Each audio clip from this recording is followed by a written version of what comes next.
ত্রয়োদশ জাতীয় সংসদ নির্বাচনে বিএনপির প্রার্থী তালিকা প্রকাশের পর পাল্টাপাল্টি প্রতিক্রিয়া দেখা দিয়েছে নেতাকর্মীদের মাঝে।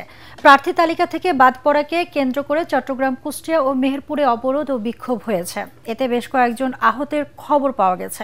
অন্যদিকে দলীয় মনোনয়ন পাওয়ায় উচ্ছ্বসিত বরিশাল সহ বেশ কয়েকটি জেলার নেতাকর্মীরা। আসলাম চৌধুরী সারা চট্টগ্রামে হিমালয় পর্বতের মতো একজন প্রার্থী আমাদের। চট্টগ্রাম ছাড় নয়, চট্টগ্রামের যে কোনো আসন থেকে ওনাকে মনোনয়ন দেওয়া হলে উনি লাভ করতে পারবে। আমাদের যে দাবি দাবাগুলো পূরণ হয়নি সেগুলো সমস্যার সমাধান করবে।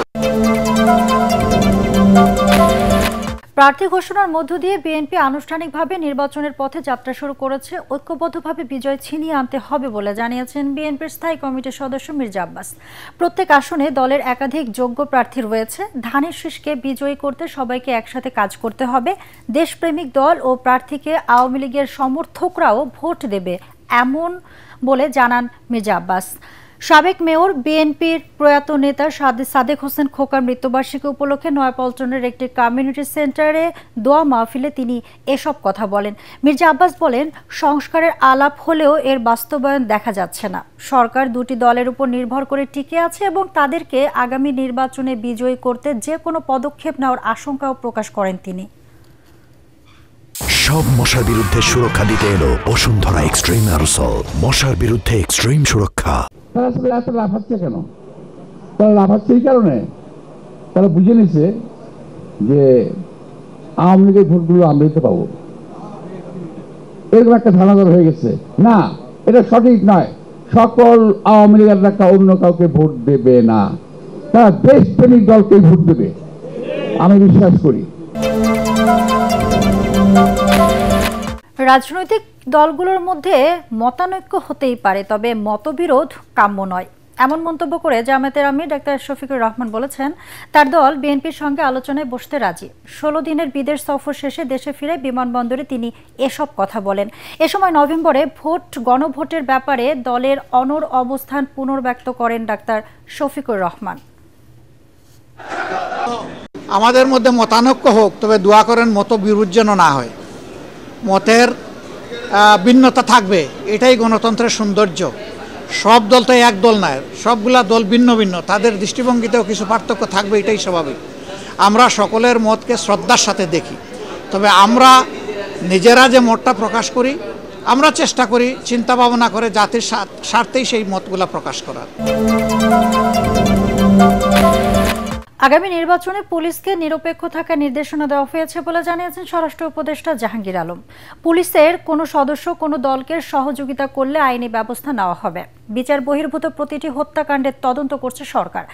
পাশের দেশে পালিয়ে যাওয়া পুলিশের কর্মকর্তাদের দেশে আনার উদ্যোগ চলছে বলেও জানান তিনি। সচিবালয়ে এসব কথা বলেন স্বরাষ্ট্র উপদেষ্টা। নির্বাচনের সময় সেনাবাহিনীর ম্যাজিস্ট্রেসি ক্ষমতা থাকবে বলেও জানান তিনি।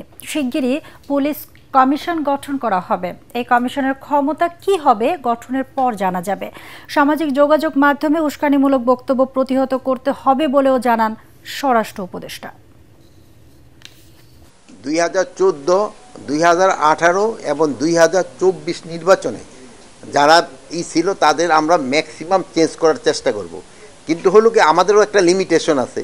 আমরা তো সবাইরে তো পারবো না। আমরা প্রথম দেখব যে যারা এই 3টা নির্বাচনের সাথে জড়িত ছিল তাদের আমরা প্রথম বাদ দিব। তারপরে আমরা দেখব যে 2টার সাথে জড়িত ছিল তারা।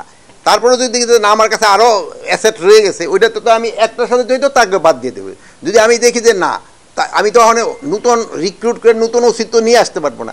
সেই সময় যদি দেখা যায় যে একটা নির্বাচনের সাথে জড়িত ছিল বাট সে ওরকম কোনো তার এগেইনস্টে কোনো রিপোর্ট নাই, তারা হয়তো আমরা তো ইউজ করতে হবে। আমার দেখেন তো নতুন কোনো কিছু নেই। আমি তো বলতে পারবো না ভাই এই আসো আমি আজকে ওসি নিয়োগ দেবো 100 চলে আসো, এই তো আমি তো পারবো না। আর কিছুক্ষণের মধ্যে শুরু হচ্ছে যুক্তরাষ্ট্রের নিউ ইয়র্কের 37তম মেয়র নির্বাচনের আনুষ্ঠানিক ভোট গ্রহণ। নিউ ইয়র্কের স্থানীয় সময় সকাল 6টা থেকে শুরু হয়ে ভোট গ্রহণ চলবে রাত 9টা পর্যন্ত। প্রায় 5.1 মিলিয়ন নিবন্ধিত ভোটারের মধ্যে এরই মধ্যে প্রায় 7,35,000 ভোটার আগাম ভোট দিয়েছেন।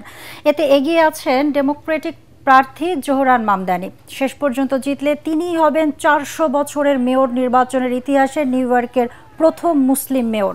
ভারতীয় বংশোদ্ভূত মামদানির জন্ম উগান্ডায় হলেও বেড়ে উঠেছেন নিউ ইয়র্কে।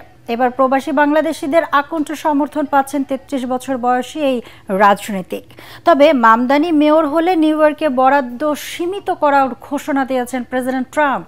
নির্বাচনে ডেমোক্রেটিক প্রার্থী জোহরান মামদানি ছাড়াও নিউ ইয়র্কের সাবেক গভর্নর ও স্বতন্ত্র প্রার্থী অ্যান্ড্রু কুমো এবং রিপাবলিকান প্রার্থী কার্টিস লিওয়ার মধ্যে লড়াই হবে।